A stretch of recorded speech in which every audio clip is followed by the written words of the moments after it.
I think the most important part of this machine is understand where all the filters are, because if a machine can't exhale, it sure can't inhale. So let's make sure we know where all the filters, including the filter bag, are.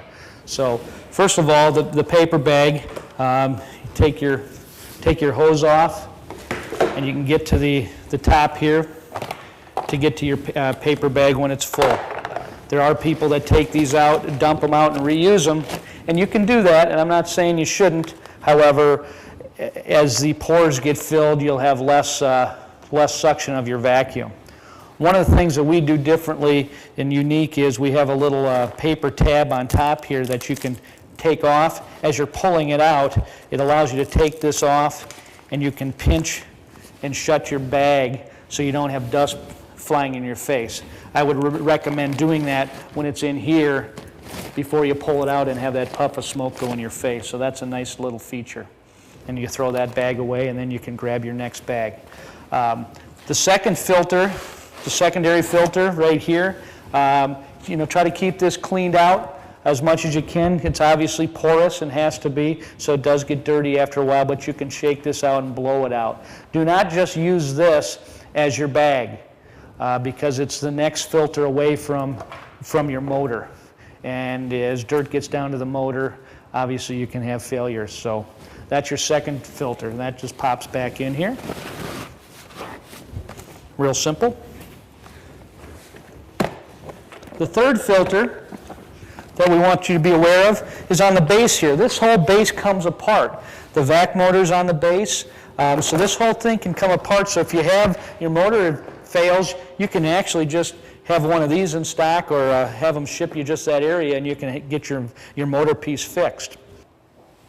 On the base, there's a motor filter right above the motor, right here. You need to check that probably every 5 bags, and in fact, it's in the package of bags that comes that you can buy with the machine. There is one of those filters in there that after you've gone through 5 bags, it's probably time to take a look at that, because some dirt and debris is going to get down to there. So understand where it is and make sure you have the ability to change that out every package of bags that you go through. So that just takes that out and stops all the dirt from going to the motor itself. Lastly, there's an exhaust filter. And this exhaust filter is situated right here. It just pulls out. That doesn't get as dirty as often because all these other filters that it has to go through. There is an optional HEPA filter that Beatine's right here that would set on here, but you didn't purchase that with your machine, but it is an option. So we're going to put it back together real quick here.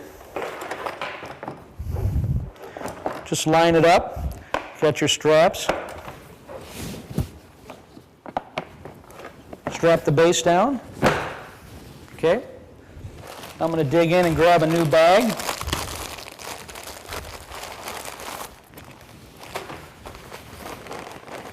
Open up that bag and stick it in the machine.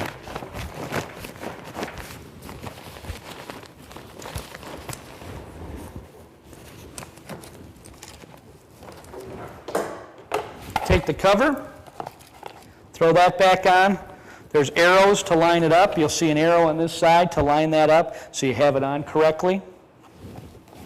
Just line that up, clamp it down, and you're ready to go.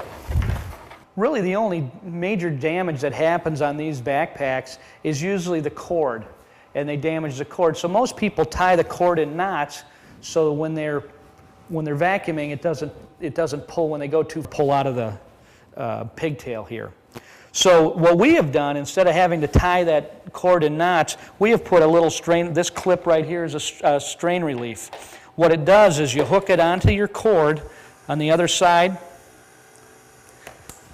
of the plug, and then attach it together. So now, when you pull it, it's not able to put any pressure in this area here, which ultimately could damage the cord going into the motor. So make sure you hook the clip on the outside of that second plug in there. Putting on the backpack, very simple. It's got a very ergonomic strapping mechanism and a back plate that allows it to be comfortable for the operator. The simplest way is just throwing it over your shoulder to get one on. Straps at the bottom here for around your waist and snug that up. And then you take the shoulder straps and you tighten those down a little bit. But again, the intent is just to stop the backpack from tilting backwards. There should be no real weight on the shoulders themselves. So this is just to firm it up. All the weight should be located on your hips. You also have a strap across here to make it a little more comfortable there. Standard tools. Standard tools, the way the tools operate, very simple. When it comes out of the box, it'll be there's a two-piece wand that you can just put together, as you can see there, and then unscrew this connection piece at the bottom to put whatever type of tool you want on the end. There you go. That's your standard tool for hard floor and carpets. Got the little strip here to allow you to do hard floor and carpets with the machine. With that, if you have any other questions, refer to your operations manual for any additional instructions. Thanks again for purchasing the Agility backpack from NILFISK Advance.